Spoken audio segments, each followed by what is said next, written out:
Hi folks, I'm Alan Watt and this is Cutting Through the Matrix on the 17th of February 2019. For those who listen a lot to my talks, and for those too who come in for the first time, there's always younger folk listening for the first time as word goes round and round. And these days of incredible censorship, because we are incredibly censored in this day and age. It depends who you are, of course. And some pretend that they are, and other ones really are, and can't even tell you because you can't get the word out. It's pretty bad because we're in a big training exercise, and it's a big world agenda to train everybody to say the right things and never the wrong things, which are your own thoughts, basically. Never ever say what you really perceive in your own lives, because it will generally contradict what you're being indoctrinated with at the time. And eventually you will not be able to use any electronic communications media at all. Never mind even your banking and things like that electronically if you're deemed bad, you see. And that was planned a long time ago, an awful long time ago, back in the 40s and 50s. Some of the top players that helped to promote and plan the culture industry for the whole planet to bring us all under one system talked about this quite openly of how you'd be controlled from birth to death, basically. And they would punish people who wouldn't simply go along with the agenda and rebelled. And say, speaking is a form of rebellion, remember, about something, especially if you're under tyranny. In a free society, you have all kinds of opinions on everything, and you're allowed to express your opinions in a free society. You don't live in a free society, obviously. And the agenda now is total socialism in regards to being controlled by experts from birth to death. And again, Bertrand Russell and many others, he worked with all the top agencies that were given the power to create and alter the culture industry through movies and television and music and so on, all the way through to this century, basically. They're dead long ago, but their agenda goes on. And others took over from them too for behaviorism and psychology and neuroscience as well, all working together. Academia is on board completely with indoctrination of children across the globe. They haven't quite got to the standardized indoctrination to do with all the new norms. They're always giving you new normals, you see. And you have to adapt, or you're going to be heavily punished and censored in many ways until you comply. That's the real tyranny that you're under today. When something is basic, is free speech, is completely curtailed and even outlawed by law. So you're punished by law for having an opinion that is contrary to whatever is being pushed from the top. And don't ever believe that everything's coming from the bottom. That's nonsense. Everything in this culture to do with changes is promoted from the very top, discussed even 100 years ago, some of these topics, and how they would make you believe whatever they wanted you to believe to achieve goals that you didn't even understand, and you still don't understand at the time. When you will deny basic normalities, which are self-evident, when you're taught to deny that, and or if you don't go against what you're being taught, because what you're being taught is not self-evident, obviously, then you're in deep trouble. But if you can be taught that the sky is purple, and you go along with it, then there's nothing that cannot be taught to you. And Bertrand Russell went through these techniques back in the 1940s and 50s, in fact, quite blatantly. And he worked with all the very top culture agencies that were given power to recreate cultures in the Western civilizations after World War II. Before that, too, he'd been trained, heavily trained, in the behaviorism of his day. He himself, Lord Russell, was I say again, a lord, eventually. It was in his family lineage. And they were up there with royalty and all the rest of it for a couple of hundred years at least, probably more. And yet he believed in this technique of Fabian socialism, where by using money, it's a big powerful tool, money naturally, and socialism, which is collectivism, where you all must conform and act the same way, dress the same way, be the same way, etc., then they can achieve their goals much quicker. But the whole point was that those who already ruled the system, which is the moneyed ones at the very, very top, the dominant minority, who employed academia, and they appointed, through royalty, for instance, in Britain, they could appoint various ones to different knighthoods and bring them up the ladders into being lords and so on. They could run the whole society with this multi-strated, obedient and loyal expert class at the very top running it all. And once you have socialism, then you have this standardized education system, a very big important part of UNESCO from the United Nations. You standardized education system across whole countries, so counties didn't matter and the US states wouldn't matter. They'd be at the same indoctrination. It's all been done. All been done. And there's nothing, as I say, you cannot do with the people. So I'll be touching on that today a little bit. Not too much, because regular listeners know a lot of this, but don't forget, for regular listeners, that most folk don't know this at all. And many have copied this information and put it into books and so on. But the fact is, it can still be explained in better depth of understanding.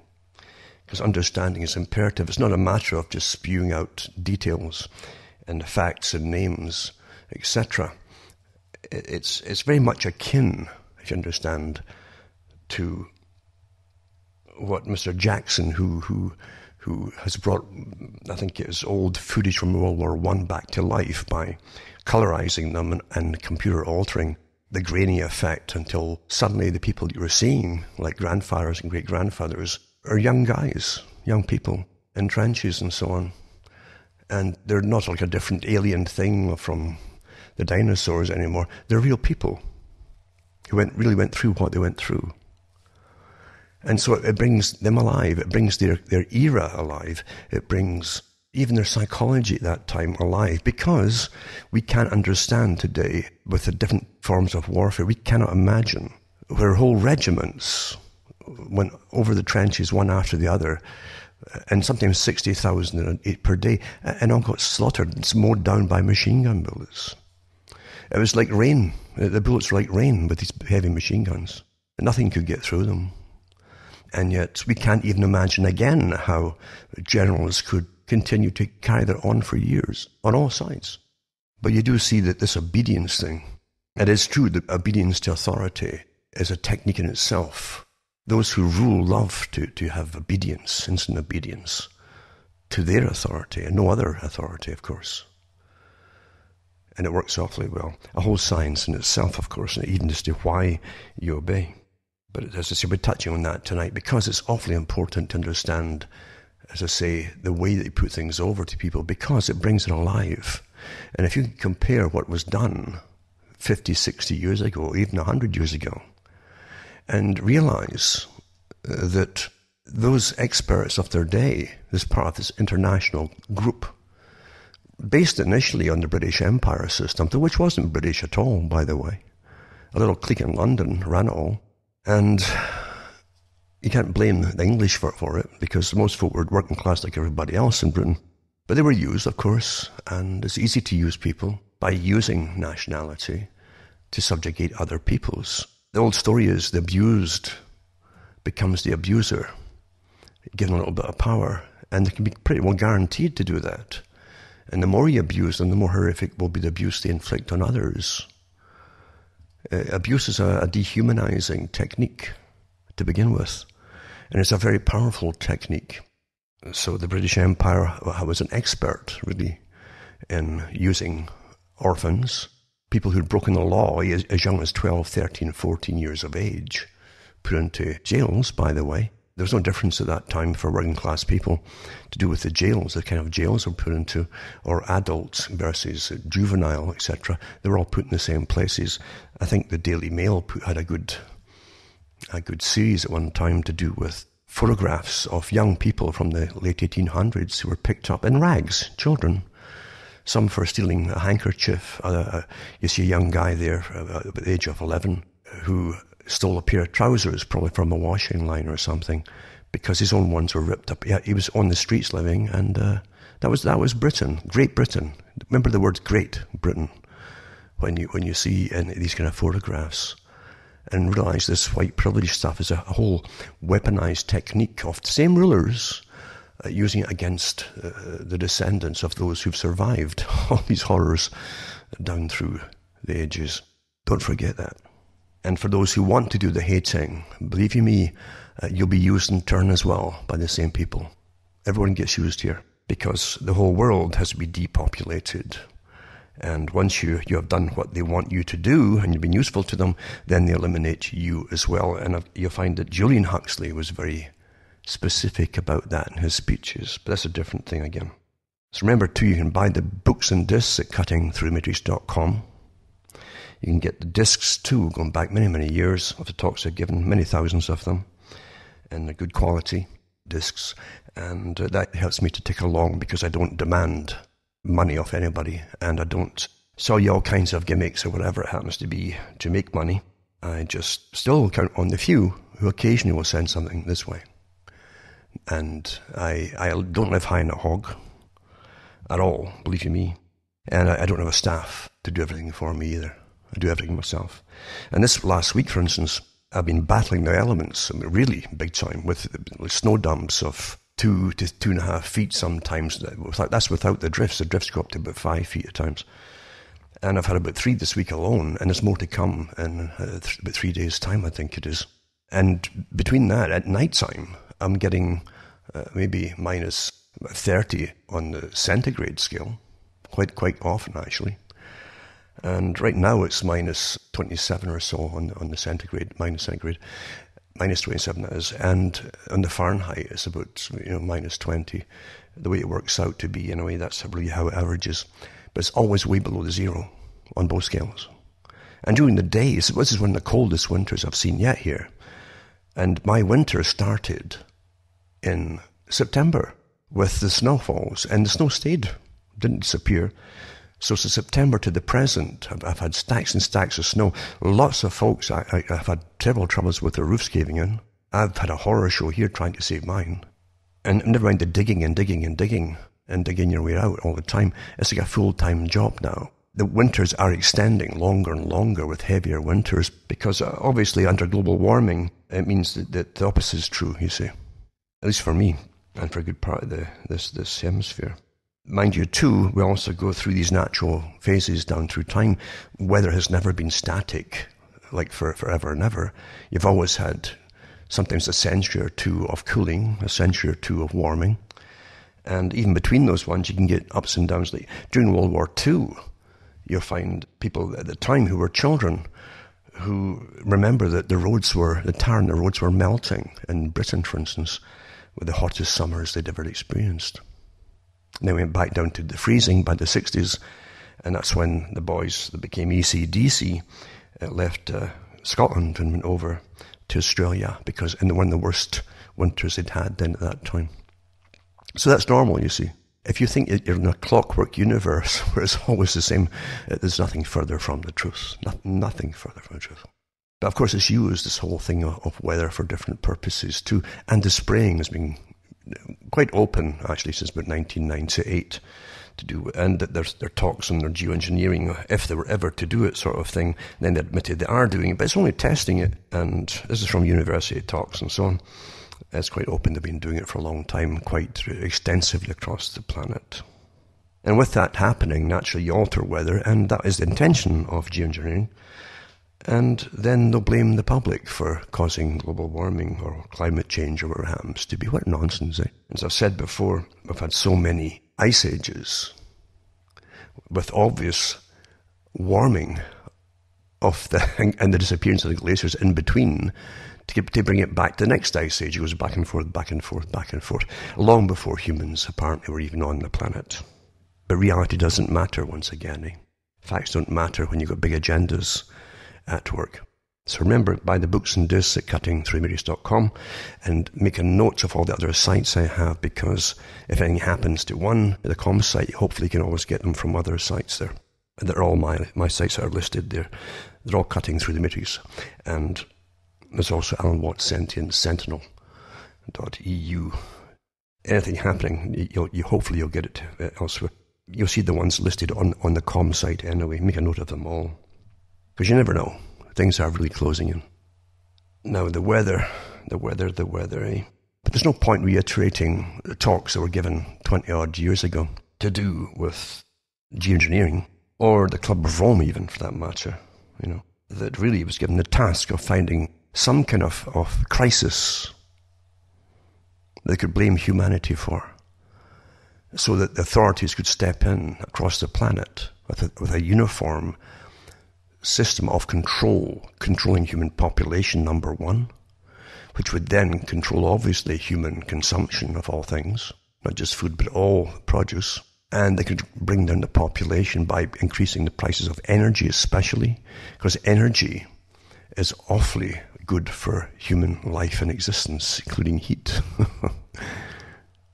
So if all these things could be done, then population would drop, diseases would come back again, and you could really bring new commissars forward in a collectivist type system, even force folk to live all together in big, long sort of buildings, like some of the American Indians did, especially in Canada. We had some on the West Coast like that. And Montreal, I think, had some too, but long hut type things where the heating would supply everybody's heat, and all your food would be done in a communal way too. That's the dream of owners. If you think you're really free, you're a slave. And that's always the dream of owners of the slaves.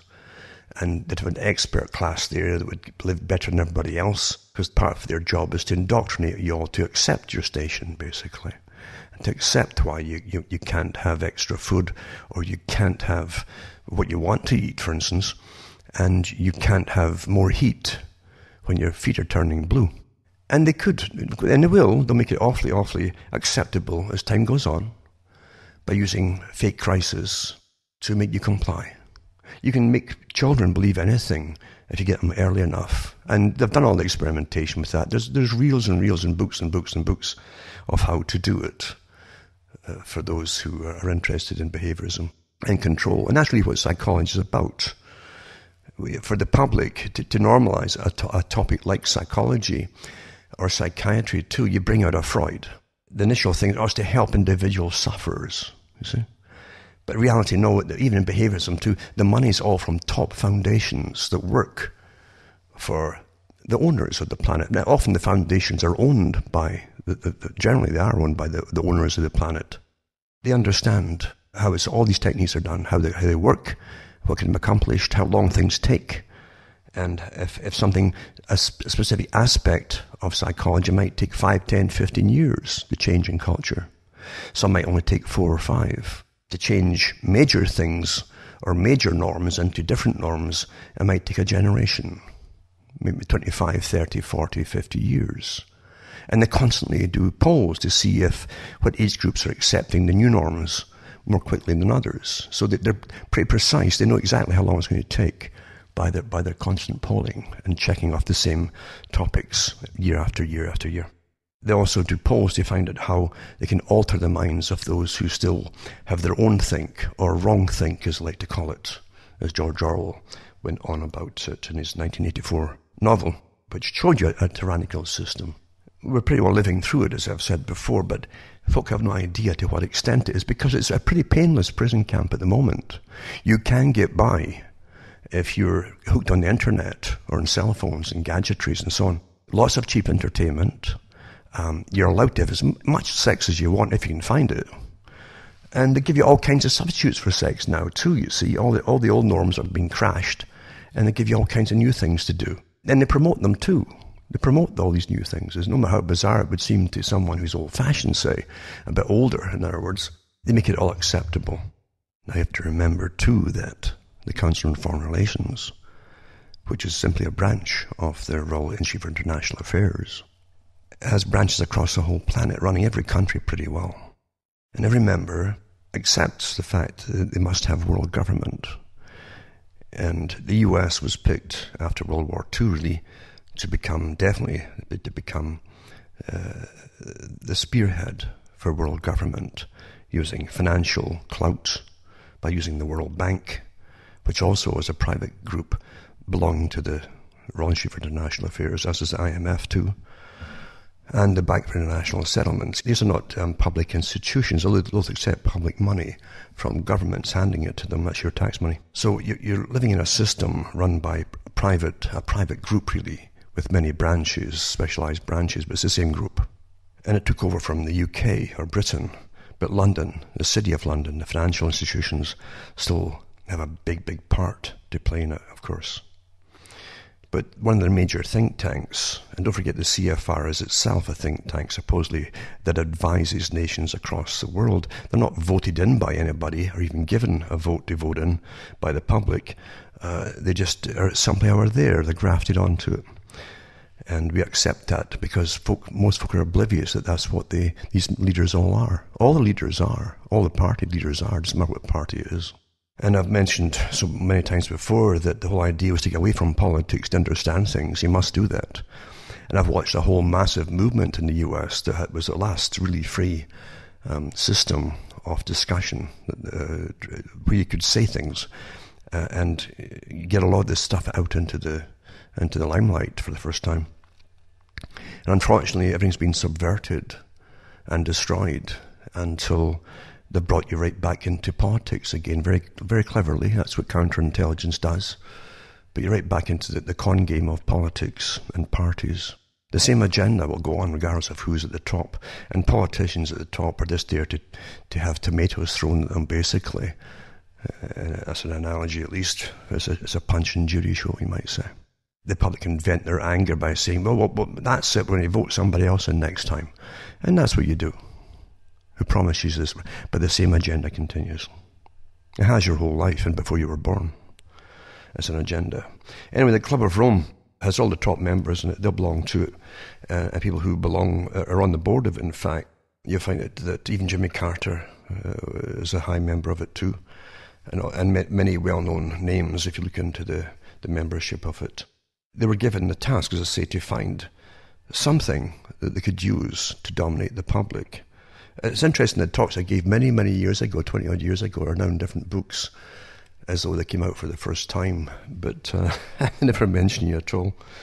And that's another part of the age we live in, isn't it? But anyway, they looked at all angles, even UFOs. Would that work? But with the massive rush of UFOs or alien invasions, different politicians gave talks about it. If only Ronald Reagan gave a lot of little openings in his speeches about if only we were invaded by an outside force from outer space, we'd all have to come together to work together to fight the alien. That was a common theme back then too. And when Canada's Prime Minister talked about it for years, but in the 50s and 60s. This is what we have, of course. It didn't work out. And again, I did plenty of polls to see, and lots of sci-fi movies to really get the mood just right, you see. It didn't quite pan out. They knew that there'd be enough skepticism that they just couldn't really pull it off to give up national sovereignty and allow experts except to rule the world, etc. And they didn't have all the scientific techniques to fake it all at the time. So they came up with the environment. That would do instead. And they said, in searching for a new enemy to unite us. Now, this is for the people who rule the world, this think tank. It says, we came up with the idea that pollution, the threat of global warming, water shortages, famine and the like would fit the bill. All these dangers are caused by human intervention. The real enemy then is humanity itself. They said that would fit the bill, actually. What they would bring in then is a socialistic planning system to save the environment and blame us all for it. And the general population would never catch on to the fact they're going to get taxed into the ground. All your spending money is to go into taxation and to pay for vital resources and energy for just to survive. And even that wouldn't be enough eventually. It's quite interesting how they plan all through time limits and so on. And Bertrand Russell, that I mentioned before so many times, again, is a big part of all of this, very big part. And he said in one of his books, he says, I do not pretend that birth control is the only way in which population can be kept from increasing. War, as I remarked a moment ago, has hitherto been disappointing in this respect, but perhaps bacteriological war may prove more effective. If a black death could be spread throughout the world once in every generation, survivors could procreate freely without making the world too full. A scientific world society cannot be stable unless there is world government. It will be necessary to find ways of preventing an increase in world population. If this is to be done otherwise than by wars, pestilences, and famines, it will demand a powerful international authority. This authority should deal out the world's food to the various nations in proportion to their population at the time of the establishments of the authority. If any nation subsequently increased its population, it should not on that account receive any more food. The motive for not increasing population would therefore be very compelling. Understand how it's done? What he doesn't mention here too, although he does mention it elsewhere in the book, is that by the use of injection and injunction, they could literally reduce the population of the world. And also talk about tampering with food, altering the food and altering water, etc., etc. He goes into all these different things. He wasn't the only one. I mean, he came out of he worked with many think tanks full time. And all these things, all the unthinkable things, were discussed quite openly and freely, and even enthusiastically by these characters. Another thing which these international groups, it's only one group, as I say, with the same techniques and the same agenda and same plans. And in every country, for instance, they give you at least one major, well-known environmentalist from maybe the 50s, 1950s onwards. In Britain, they had David Attenborough. Again, they give you all these wonderful wildlife shows and so on. But the whole point is to show, oh, it's all terrible. There's too many humans on the planet, too many humans. But you're brought up looking at them with little furry animals and think how cute and nice they are. So you tend to dismiss the rather, although it's sinking into your subconscious, there's too many of you. But that's how it's done. They've got to start you off, for the young children to watch it, say, oh, that's nice, look at all these cute little animals. And you have, every country's got them, as I say. Canada's got one too, it's a geneticist. And who give you all, again, nice for little animals and different things too. But being geneticist into eugenics, human eugenics, and eugenics is all to do with superior, middle, and inferior people, and the right of the superior to survive. And the rest must eventually just die off, or as Russell would have it, be eliminated. And then you also have Jacques Cousteau. Everybody knew Jacques Cousteau. They'd all watched his shows with the deep sea and so on, and he'd go underwater with his family and show you the various life, etc., and into jungles up the Amazon and in the boat and all that kind of thing. And you start to, well, a decent fella too, but incredibly well funded. And if you check where all the funding comes from, it's always the same sources. And Jacques Cousteau, what did he say, 1991? You'll find, and again, he's with UNESCO as well. The same UNESCO as Julian Huxley, who was quite open about depopulation. He said, what should we do to eliminate suffering and disease? It is a wonderful idea, but perhaps not altogether a beneficial one in the long run. If we try to implement it, we may jeopardize the future of our species. It's terrible to have to say this. World population must be stabilized. And to do that, we must eliminate 350,000 people per day. This is so horrible to contemplate that we shouldn't even say it, but it's just as bad not to say it. You know, these characters are rather blatant about this, really blatant, and most folk never really get into. But that was an interview that he was given. He gave at the time an interview by Baghdad Eulaadi and Adel Rifat, and that was in the Courrier de l'UNESCO, November 1991. So these great heroes they have all have the same speeches about how there's just too many of you. They never include themselves in it. It's you. See, they know themselves they're obviously superior because they're the multi-millionaires and billionaires working for multi-trillionaires.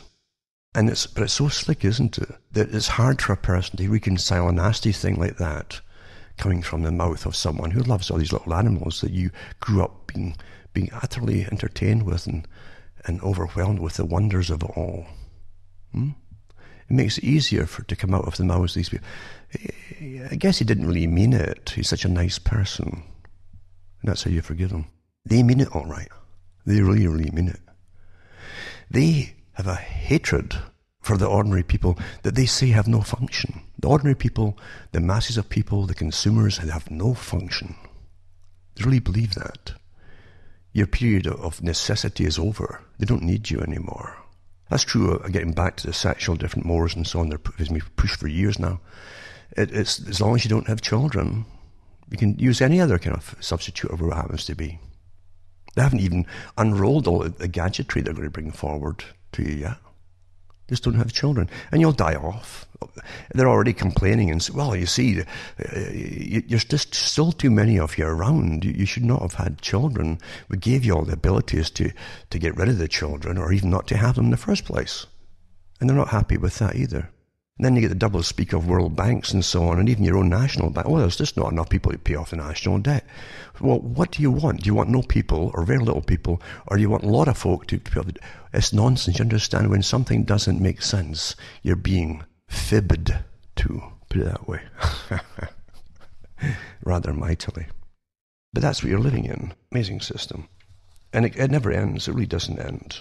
And you also find, too, that Gorbachev, I mentioned Gorbachev, too. I gave the talks at the time, years ago, when Mikhail Gorbachev, when he came over to run his foundation, that was already set up for him in the US, in the Presidia, a military base, ex-military base in the US. He was given the whole thing to run his green organization, you see. Isn't that weird? A guy who was the head of at the time, the communist Soviet Union. And he becomes a swinging guy, a modern man with his expensive Western suits, etc. Completely different from the old characters who would stand up there with scars on their necks and get blasted by the winds outside the Kremlin giving speeches. And that's what they presented to the world. To run and he boasted, he had the documentaries out there on his socialism was anything but dead. It was just simply moving worldwide now, because socialism is a technique run by the top capitalists, by the way. It's easier to have you all in a collectivist system doing what you're told, being indoctrinated with every technique possible to obey and do what you're told and alter all kinds of your culture and thoughts, beliefs and everything else. It's much easier for those that control. It's a bureaucrat's dream. And he laid it on the line about what the whole agenda was. He also talked about the global government. That was always the goal. He's a top Soviet person who was still a socialist, at least at the very least a socialist, put it that way. Remember, communism was socialism in a hurry, according to some of the leaders of the Soviet Union, speeches they gave as a joke about the West. You find that Gorbachev was rather open about it too, and he did say that they'd have to create a religion, a form of earth worship. He said, this is after saying in his own book that he was an atheist. But he said that this would be a new earth worship. All the children would be taught this earth worship. He's talking about sustainability and with the climate change and ecology, all that kind of stuff, all combined. You see, this didn't happen by itself. It wasn't an invention of Gorbachev's either. He worked for the same globalists who already ruled the world and owned the world and planned it all before my granddad was born. Anyway, that's what he said too. Gorbachev, he says, one of the worst of the new dangers is ecological. Today, global climatic shifts, the greenhouse effect, the ozone hole, acid rain, contamination of the atmosphere, soil and water by industrial and household waste, the destruction of the forest, etc., all threaten the stability of the planet. And it goes on and on and on and on. But as I say, the whole point was to create a form of green religion, and that's called today sustainability. It's eugenics, folks. Too many of you. And see, all the taxes and stuff is getting hammered on you now. Well, it's all your fault. You're destroying the whole planet. Look at the weather, for goodness. As you get spray and they have geoengineering meetings about it. It's that would fit the bill, right? The Club of Rome. That would do it. And you find it's really amazing to me to read it all over again, because I've done it so many times in the past. Canada too had Maurice Strong, and I gave talks in him with the Baca Grande ranch, they called it. His big New Age area, supposedly, where he brought in different people who would they try to get a new religion formed, you see, using New Age techniques and getting the youth involved and to see if they could create they tried gurus from India and different places from all over. Buddhist sects came to live there to try and find a way that they'll go out into the world again and indoctrinate. It's much easier to get a religion on the go. Gorbachev's technique, of course, was different. His used socialistic values. There would be a form of religion. See, communism was a religion, for those who don't get it. You had to believe in it, a belief system, to be a communist. Even when it definitely was not working, and you kept your faith, and that was a religion. But he still had that belief that you could indoctrinate them to really believe in it as in religion, you see, a true faith thing. Whereas they tried all these different techniques, including religions, and that's what Maurice Strong tried as well. And Maurice Strong was picked up, supposedly, from nowhere by the Rockefellers and set up. What they do is they make them into a sort of magnet, like someone who will be a kind of CEO type, without having to carry responsibility, and they put them around the oil fields to see how the commerce works and big business really works, etc., supposedly. And then they make them masters of the universe by giving them authority over. They're unelected people, remember, but they've got all these different. Maurice Strong, all the environmental things that are implemented and signed by your governments were all drafted up by Maurice Strong and the Rockefellers. For folk who don't know that, with the Rio Summit and so on, and the Biodiversity Treaty, where Maurice Strong said to someone at the meeting, well, there's no rights for humans anywhere in this, trees and animals and trees. And Strong turned around and said to him, by the time we were finished, you'll wish you had the same rights as a tree. Well, no one elected Maurice Strong, who worked at the United Nations and went into all these plum jobs all over. He was treated like royalty everywhere. He got red carpet treatment. He was a governor general or lieutenant governor. That's the kind of like the role that he had. He literally got red carpets unrolled for him. He had that in Russia when he visited there. Royal treatment. But no one elected this guy, who affected all our lives. But he was a big technocrat. They're the implementers of things, given full authority from the owners of the planet, obviously. You find that Strong said, in effect, the United States is committing environmental aggression against the rest of the world. This is a talk he gave, At the military level, the United States is the custodian. At the environmental level, the United States is clearly the greatest risk. One of the worst problems in the United States is energy prices. They're too low. I'll stress this again, and Canada should listen, because since about 2008, the last bank crash, all food, which is energy, by the way, if you haven't figured that one out, has shot up in price. All of it, very quickly. Mainly in the last few years, actually. And same with electricity. It's to go up and up every year. Gasoline is to go up, and the carbon taxes are to get slapped on. We're already paying them already, for those who don't know it. It's included in so many things. And as folk try to keep a good standard of living, they borrow more and more money. And the Canadians are up to their eyes in hawk, basically, in debt, and try to keep up a standard of living. And they have no idea it's part. Their governments have all signed on to this through all these different treaties with all these agencies I'm talking about, the United Nations. So the energy prices, Maurice Strong said, they're too low. It's clear that current lifestyles and consumption patterns of the affluent middle class, involving high meat intake, ring a bell anywhere, all the articles in the paper recently again, consumption and large amounts of frozen and convenience foods, ownership of motor vehicles, numerous electric household appliances, home and workplace air conditioning, expansive suburban housing are not sustainable. Now, that's like a judge making his verdict and hammering on there, bang, the gavel. That is the agenda, folks. It is not coincidence that it's happening. It's quite amazing. It's an amazing story just from him alone, Maurice Strong, because I gave a lot of talks on him years ago that no one had touched on really in that kind of depth, I suppose. But what I'm saying to you is that nothing is by chance.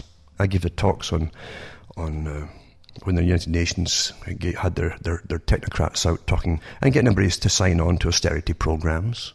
And the leader of the Green Party in the UK said that if only folk would go back to obeying government and doing what they're told. This is I'm paraphrasing, really. This is what she's saying. like as it did during World War II, when the Blitz was on, and everybody was worried about could they survive, would Britain survive, would they survive, etc. And they ate less, like the rationing, you see, food. The folk were malnourished, by the way, terribly malnourished. It really showed in their offspring. Anyway, she was lamenting the fact they didn't have that kind of thing so she hoped for a crisis thing, so we'd all pull together and just do what we're told, eat less, do what we're told by the government and agencies and authorities, and be very obedient. That's, again, the technocrats and the bureaucrats' dream. It really, really is, folks. And in this day and age, where, I'll give you an example. If you say something with all the facts at your disposal, and you're being listened to by people, that's noticed immediately. Nothing is not noticed in this system that we live in.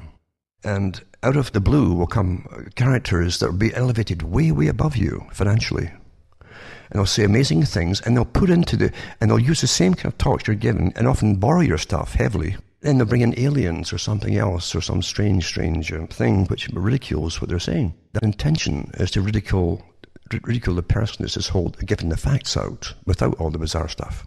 That's called counterintelligence. That's how you ridicule somebody. They'll also use people, and Carl Quigley admitted this in his own books and interviews. He said that Quigley was part of a team of professors that often pull out when anybody came out and talked about this globalist international order that was bringing in the system that he talked about quite freely. He was part of it too. He believed that ordinary people didn't have the right to decide for themselves what they wanted to do. He really did believe that in the class system that there were superiors and inferiors. And then the superiors had the right to dominate and rule the lives of others. He really believed that. That's why he's picked for the State Department, for teaching them and so on like that. And he also believed in the role of the Milner Group and the history of the CFR. That really was an invisible government. He admitted that. He worked for it, and he was all for it. But in a talk he gave, a little talk, he said that, I have to admit, I think he was pulled out to try and ridicule someone who had facts about world government and this global order that was coming into view. And I think it might have been the book called None Dare Call It Conspiracy by Gary Allen. He says, on this talk, it was in televised apparently, he said, I couldn't ridicule him because the man had all his facts there. And it was the first time that Quigley had realized that he couldn't defeat a person with all the facts, who didn't go off into bizarro land, and just presented fact after fact after fact. So he admitted that they, no matter, if you are genuine, they will bring a stack of people against you. And top names, top professors, you name it, whatever it happens to be. Or they'll invent them and bring them on the spot right out, well rehearsed, well doctored for their talk, and try to ridicule you. That's how things really are, folks. And they also give you leaders for you to follow, who will say the right things, heavily finance them, knowing that most folk they'll follow the wealthy. Well, they must be good because they're wealthy. It's a very simple thing. It's like advertising and marketing. They'll tell you, if your product isn't moving, up the price, make it more expensive. And people will buy it then thinking, it must be good because it's expensive. Same kind of thing. That's why they follow leaders too. And some of the leaders will have instant books across the planet. That's a fortune at work, just marketing the books and getting the sales through all the different stores and chains and so on. So don't be silly and think that everyone out there is genuine. Whatever you do, please, because nothing is further from the truth. To tie this in with what I'm talking about here, let's just look at this, for instance, a few articles here. One is about everything you need to know about the global order is wrong. And if Western elites understood how the post-war liberal system was created, they'd think twice about asking for its renewal. This goes in to the system that was brought in, but the same clique who gave you basically the World Bank and so on, long before that, who ruled the money system across the world, how they brought in, after World War II, at the end of it all, the different bailout systems to help refinance the West to build itself up again. And the Bretton Woods Agreement too, and so on. But it's an interesting spin on things. A lot of us missed out of it too, unfortunately. But it gives you a basic condensed idea. And it goes into the World Economic Forum as well. Now, the World Economic Forum should have no say in your lives, folks, because you didn't elect them. And when gangs of the richest folk on the planet get together to create policy, then you better realize that they either are a government and you're going to go along with them, or they're not a government and you better do something about it. Because you're being trained to accept that somehow it is some form of government. And if you want that, fine. That's your decisions. It's not mine. And again, too, back to the weather and so on, it doesn't matter about reality. It doesn't matter, too, that since the USSR, as it was called, collapsed as Soviet-type system, and I read it at the time, too, many hundreds of weather stations where they collect all this data in the whole Soviet Union, a lot of countries involved, and cold climates, they closed down all these stacks and stacks, hundreds and hundreds and hundreds of these stations. They're not even brought in to the old weather standards now. They don't put that in to the global temperature statistics anymore. And there's a whole massive chunk disappeared. And so we get articles like last year was the 4th hottest year ever recorded, according to NOAA, National Oceanic and Atmospheric Administration, and NASA, which means that the past 5 years have been the 5 warmest years in the modern record. And remember, too, they haven't been keeping the record for that long, folks. And it wasn't up until the 1920s and 30s they even started to get accurate thermometers that were mass-produced across the world, because the different countries had different standards, and there's a big difference. But remember, too, as I say, we had all these other stations across the whole Soviet Union that don't exist anymore. And that was all from the newspapers at the time, and I kept them all. And they said that this will really affect what they give you for global temperatures, or make it appear warmer. Anyway, if it seems like you've heard this before, you have 18 of the hottest 19 years have occurred, they say, since 2001. And there's lots of good documentaries out there showing you, and mainstream too did it back in the 70s, where they'd put these temperature stations up and thermometers inside these cases, etc., in places that were in the countryside that are now all concrete everywhere. They reflect heat like you wouldn't believe, like a frying pan. And then, but again, facts have got nothing to do with the agenda. You've got to believe it's really bad. And mind you, my temperatures here, as I say, I'm getting longer and longer winters and colder winters too. So from September snow right to the present time, I think it's snow all next week, I think, or at least maybe starting Wednesday. I'll probably get snow up into March, maybe even April. So it's getting longer and longer. And so with it, the cost of energy, as I say, for most folk for heating, of all different methods that they use, you can see what's going to happen. Eh? Unsustainable. You can't manage it anymore. And they'll move in. And they come out with all these big, massive new communal living association type systems where you have to move into huge blocks with all you get fed communally and so on, etc. That will come under the crisis as they ramp it up into a war. It was a war situation. But we can't go on like this. You've got to live together in big huts and have communal dinners and communal everything, etc. And that's how they'll do it. Another one, too, is Hawaii sees snow from winter storm for the first time in State Park in Maui. It says that the weekend storm left parts of the state looking like a scene from the Arctic Circle.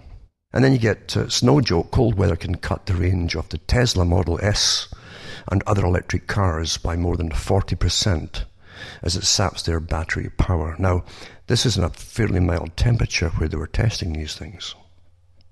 And they tested BMWs, i3s they call them, Chevrolet Bolt, Nissan Leaf, Tesla Model S, and Volkswagen e-Golf. It says also high temperatures can also cut into battery range according to the research. They've got 4% less range when the temperature dips below freezing. Well, that's just below freezing. And on centigrade scale, that's at the 0 mark. And that's 32 degrees on the Fahrenheit. It's quite amazing, really, or 33rd degree. They love degrees in these systems, don't they, above and below. But anyway, we can imagine when you're getting 30 below here, and not just below freezing, but 30 and centigrade as well. And even 40 or 48 last week, was it minus 48? Once you hit about minus 40, it's the same in both scales. They kind of match up together. But anyway, it says here, the BMW i3, Chevrolet and so on performed far worse than during balmy weather, it says. It's also found that high temperatures can cut in the battery range and so on and so on. But mind you too, it's not meant to last forever. This is a stopgap, so you don't all start rioting when they say we want to end your gasoline engines. Because that's the whole purpose of it, really. If you cut mobility, because it ties in with commerce, it ties in with the commercialized system and the system of buying and selling, etc. Everything is transported. You're transported, in fact. And if they can get you back into your stabilized little community areas where you're supposed to be and stay and live, then you won't need a vehicle. Agenda 21 says that in it. There would be no privately owned vehicles. For those who want, go and look it up. This is an official. It's not myth. It's not some conspiracy. It's signed. Everybody signed on to it. And they go in 2015 was part of it. 2030 is the next part of it. But the Agenda 21 is for the whole 21st century in sections. Into the next century. All things that must be achieved.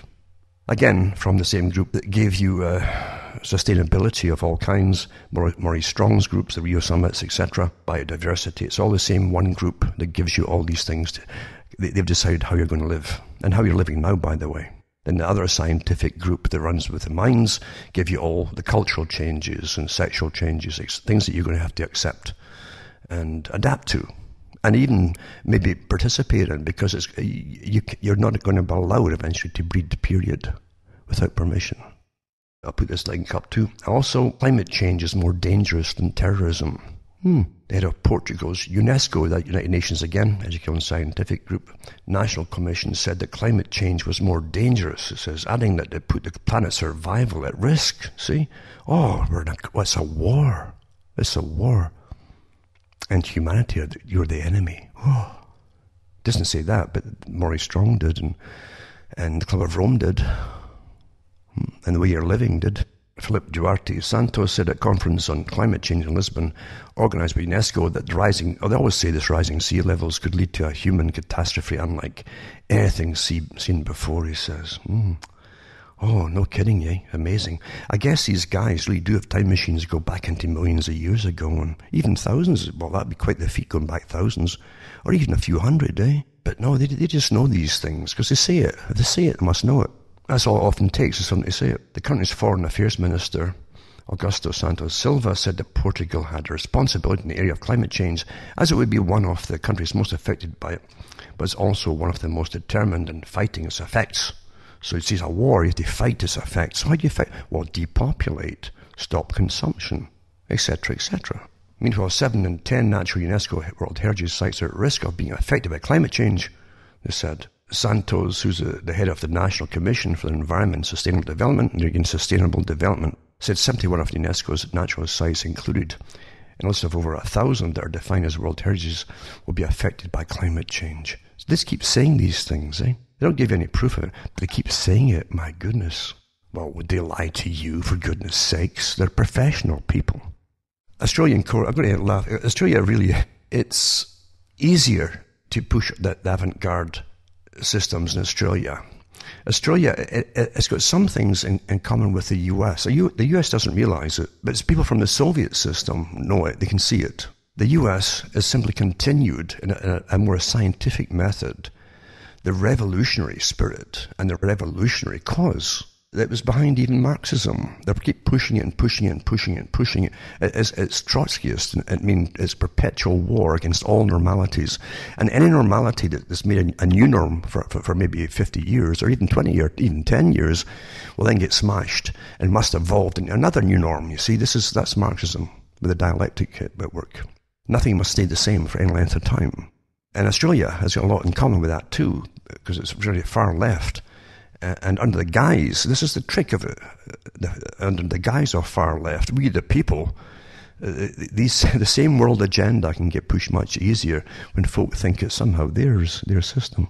So they reject a new coal mine because of climate change, even though they have great scrubbers and coal and everything else now, and for chimneys, and you don't even see smoke anymore. But again, fact's got nothing to do with it. It's so comical in a sense, because China is building stacks of brand new coal mines all the time. And they're even importing coal. And they're even importing coal, I believe, from Australia as well. I remember United Nations Intergovernmental Panel on Climate Change, the IPCC, and there's a guy there, I don't know if it's the same guy now, who was the head of it, appointed the head of it. He's always getting in trouble for different things too. Again, he was offered sustainability and yada, yada, yada. He put money they was earning into private investments for brand new coal mines in India, as he's telling the rest of the world to cut back and stop eating yourselves. It's really amazing, isn't it? See, facts have nothing to do with it. Reality has nothing to do with what you're hearing. It's a cover for a war agenda against all of you. Most folk will never figure it. Most folk will think, well, they'd never do that to you. Even when top members of this global organization say it on television, I heard them say it, but they can't really mean it. And Germany closed all 84 of its coal-fired power plants and will rely primarily on renewable energy. Well, that's doomed in that case. They will definitely, that's avant-garde. That's the Maurice Strong agenda. That's the Gorbachev agenda. And because high energy and all the rest of it, you won't supply your needs. And when you get a really cold snap coming in the winter time, well, God help you all. Folk will die. And they want to, like Bertrand Russell says too, I think only could have black deaths and black plagues, every few years and kill off the population or the weak or the elderly or whatever. Euthanasia is a big part of it, remember? Euthanasia is killing people from children all the way up, folks, to the elderly. And if you get the Bernard Shaw type, they'll be killing you as adults as well because they just don't need you anymore. I'm not kidding you. This is what you don't understand the fantasy they bring you up in to believe in, because you're natural humans, right? And compared to how they think amongst themselves as a their natural class system, they're very open about it amongst themselves. The Wyoming Valley Sanitary Authority stormwater fee sparks controversy. Water tax, all the things you need, right? And carbon taxes, there you go. So the higher bill came in the form of a new fee that caught some homeowners and business owners off guard. The fee results from a mandate by the U.S. Environmental Protection Agency. So here you have this agency is appointed, right, making its laws now. And you won't hear the government screaming and say no, they allow it to happen. The federal government demands that as part of cleaning up the Chesapeake Bay in Maryland, people in our area have to pay for ways to reduce pollution in the Susquehanna River, which flows into Chesapeake Bay. So there's now a fee. It's 85,000 homes, businesses, and empty lots of stormwater runoff fee. The fee is earmarked for programs to reduce pollution. That's the con with it all. It puts me in mind of the racketeering that goes, and it is. Don't ever think that there's not incredible amounts of people in on the act here of racketeering and ripping you off for everything you've got. At least in the US, they have incidents that have happened before, like they're turning veterans from World War II, for instance, who had shootouts when they got home and found that gangs, organized gangs, had become the sheriffs and the politicians in their areas. He said, like Athens in Tennessee. These sheriffs were literally grabbing the polling boxes at the end and running off with them to fake all the results to get their own folk in. Complete and well-organized crime. And the veterans, the military veterans, they got the keys to one of the armories here, and they did get all the weapons, and they blew up where these guys were holed up and got them all. Got all these guys out. These racketeering sheriffs had deputized about 200 gangsters, basically, to be deputies for them. And they were making a killing, just arresting people under fake charges, and the judges were involved, obviously. Everybody was getting a cut off the fines and all that. They would grab folk off trains and everything, just pulling into the station to arrest them for things and just to get money off them. Incredible racketeering. So don't ever think that you're living in some kind of Disneyland where everybody's wonderful. That the psychopaths out there can smell a way to get into any possible hairline crack in your wallet to get money off you. And when it's organized to the very, very top, because the whole system's corrupt, obviously. Come on here. Come on, folks. It's going to get a lot worse when the agenda is to get everything off you so that you literally won't have money. You'll be looking for handouts from a government agency, and the government agency will be demanding that you behave and talk and etc. in a certain way and live in a certain standard as well, much below what you might want yourself in a natural system. It says it's hilarious to think that we're going to be charged because rain hits our property, said Kathy Diamond of Wyoming. We can't stop where the rainwater wants to go.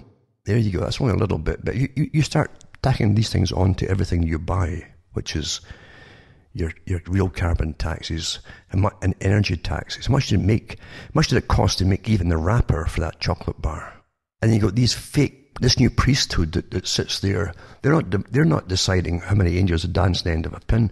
They're deciding how much carbon, just by smelling it probably, with their sacred scientific noses, how much carbon it took to make that wrapper so they can really screw you and get the cash off you and make you suffer. And everything you buy is going to have this stuff on it. And again, rain tax like to become reality in New Jersey. I'll put that one up too. And where carbon is taxed, this page reports on carbon taxes that have been enacted or proposed around the world, including the UK, Ireland, Australia, Chile, Sweden, other nations including Finland, Great Britain and New Zealand. And Canada has its own page, where we summarise its plan to adopt a nationwide carbon price in 2018 and also report in detail on British Columbia's carbon tax. The Western Hemisphere's, if not the world's, most comprehensive and transparent carbon tax. And it's all parts of the briefs from the Paris Climate Pledge Tracker. Something that you don't vote in. You don't vote either for these self-confessed NGO groups that say we're environmentalists. Well, we all live in the environment, folks, so no one is above you. It's all a con to bring you into utter austerity, which will bring in disease when you can't eat properly, folks, or heat yourself. And when you ration medicine, and that is coming too. They're already doing it in some countries. In Canada, they can offer you euthanasia pill rather than treat you, if they think it's economically, You got to think of this. Don't ever think you're living in some, again, Disneyland nonsense. You're not. And there's tremendously ruthless people, very successful at the top. That's who gets to the top, are ruthless people. Just like bailiffs that have no problem going to folk and kicking folks out their homes because they owe money on something, and watching them on the street with a heap of their belongings. Bailiffs have no problem. You can hire psychopaths. They're a dime a dozen out there in every country. You also have lots of other taxes as well for all the other free things they're supposedly bringing in. Nothing's free. Everything costs you. Government doesn't give out cash. No, government takes your money and puts it across the planet. Government doesn't create anything except misery and con games. Another articles to want to just tack in too is how ring and recognition, R-E-K for recognition, the way it's spelled here, set the stage for consumer general mass surveillance. I'll put this in. Every home in the street, neighbourhood or in town had a ring surveillance system. The individual cameras taken together could construct an extremely ultimate picture of daily public life. They've got total facial recognition across, they're putting in they've got stacks of them in most of the countries already. This is the system you're into. They even have movies out about this now too, where they're taking it. One is called Anon, I believe it is. And you can read up on that, or maybe get it if you can find it. That shows you where they're taking you. You're always pre-programmed in advance for all this stuff. And don't forget, China has those glasses. They had advertised glasses that the police wear now in train stations. And as the faces come up, the names and the IDs of the people instantly pop up on the glasses that they're wearing. They see them, who they are. IBM builds a more diverse million-face data set to help reduce bias in artificial intelligence. Quite a good article too. Multi-layered problem, and so on and so on. And facial recognition is being relied on for everything from unlocking your phone to your front door. It's being used to estimate your mood or likelihood to commit criminal acts. That's pre-crime, basically. Like Minority Report, the movie. We may as well admit many of these applications are bunk, but even the good ones often fail. Simple tests like working adequately with people of certain skin tones or ages, so they're trying to improve all of that as well. 2 is diversity in faces data set. It's a large and diverse data set that seeks to advance the study of fairness and accuracy in facial recognition technology. Fairness? How can computers they're not human, how can you be fair in anything? The first of its kind available to the global research community, DIF provides a dataset of annotations of 1 million human facial images. What a horror show. It's pretty well here, but going to get worse. And you will be looked upon suspicion if you even voice what I've just said. Also, Uncle Sam wants your DNA, the FBI's diabolical plan to create a nation of suspects. And how they're into all of this kind of thing too, to get your DNA database. And of course, you know that too from the different free apps that you use. You know, the very popular ones ask about your DNA. Let's find your family history for you. It's all for you, isn't it? You know something, you can't help people that fall for everything. You can't help them. You really can't. Well, it's free. Nothing is free. It says, anyway, Uncle Sam wants your DNA. The New York Times reported that the science fiction future in which police can swiftly identify robbers and murderers from discarded soda cans and cigarette butts has arrived.